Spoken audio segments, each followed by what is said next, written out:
These things happened to me nearly 10 years ago.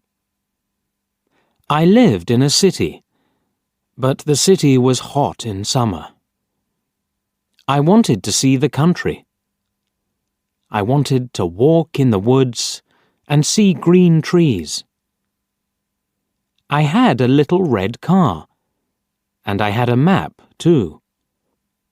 I drove all night out into the country. I was happy in my car. We had a very good summer that year. The country was very pretty in the early morning. The sun was hot, and the sky was blue. I heard the birds in the trees. And then, my car stopped suddenly. What's wrong? I thought. Oh dear, I haven't got any petrol. Now I'll have to walk. I'll have to find a town and buy some petrol. But where am I? I looked at the map. I wasn't near a town. I was lost in the country. And then I saw the girl.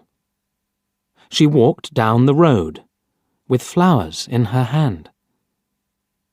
She wore a long dress, and her hair was long, too.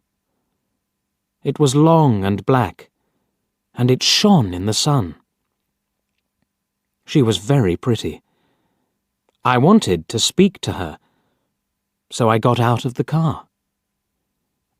"Hello," I said. "I'm lost. Where am I?"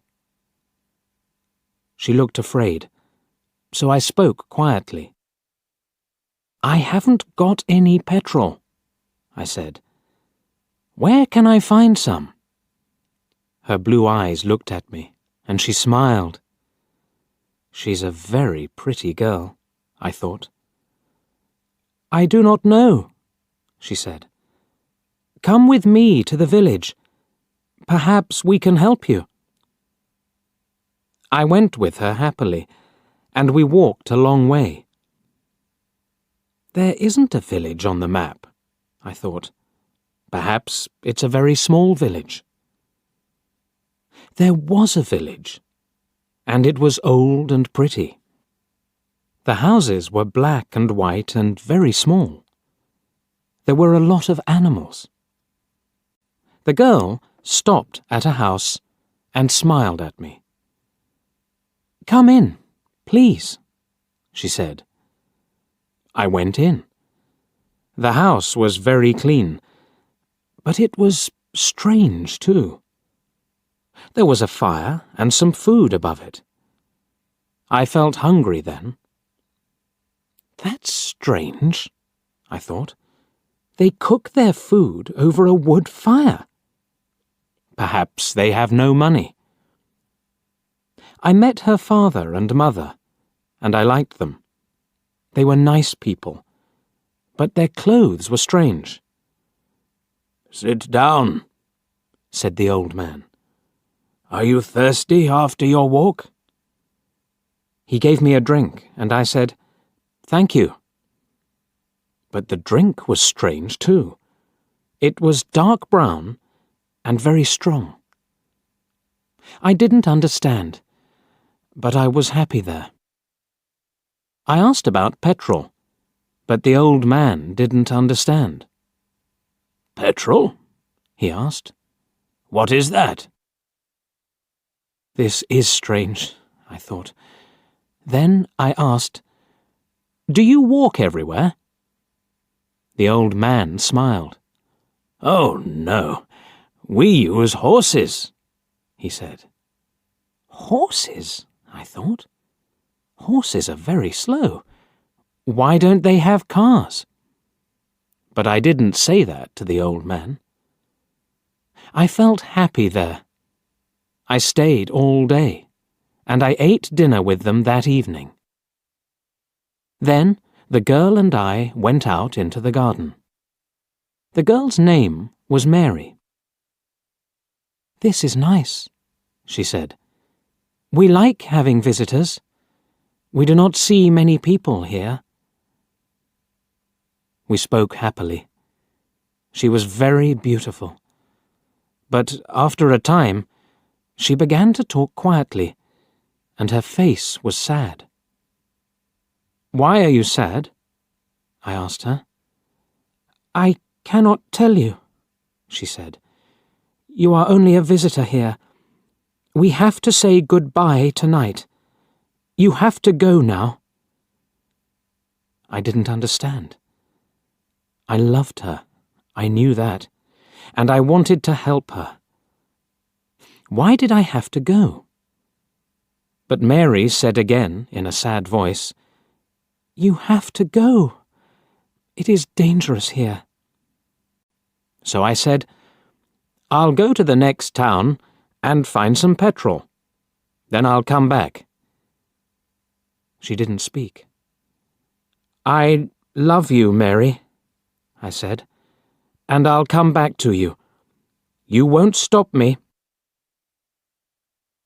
She said goodbye to me at the door. Her face was very sad, and I was sad too. I didn't want to go. It was midnight. The night was very dark, but I walked and walked. I was very tired when I saw the lights of a town. I found some petrol, and then I asked the name of the village. But the man at the garage gave me a strange look. "What village?" he asked. I told him about the village. I told him about the old houses and the people with strange clothes. Again, he gave me a strange look. He thought, and then he said, "There was a village there, but it isn't there now. There are stories about it. Strange stories." "What do people say about it?" I asked. He didn't want to tell me, but then he said, "There was a big fire in the village. Everybody died. There aren't any people or houses there now." "How did it happen?" I asked. "And why?" "Oliver Cromwell killed them," he said. "He was angry with the villagers because they helped the king in the war." I couldn't speak. This isn't right, I thought. That war happened 350 years ago. Then I remembered the strange clothes, the long hair, the food over the fire, and the old houses. And I remembered, too, about the horses. "But I don't understand," I cried. "I saw the people and the village. I spoke to some people there." The man looked quickly at me, and then he spoke. "There's an interesting story about the village. For one day, every 10 years, it lives again. But only for one day. Then it goes away again for another 10 years. On that one day, you can find the village. But you have to leave before morning, or you will never leave." Can this be right? I thought. Perhaps it was. Mary said, "You have to go." She loved me, but she said, "We have to say goodbye." She was afraid for me. Now I understand, I thought. I went back to the village, but it wasn't there. I looked again and again, but I couldn't find it. I saw only flowers and trees. I heard only the sound of the birds and the wind. I was very sad. I sat down on the ground and cried. I will never forget that day. I remember Mary, and I will always love her. Now, I only have to wait 2 months. The village will come back again. On the right day, I will go back. I will find her again, my love with the long black hair. And this time, I will not leave before morning. I will stay with her.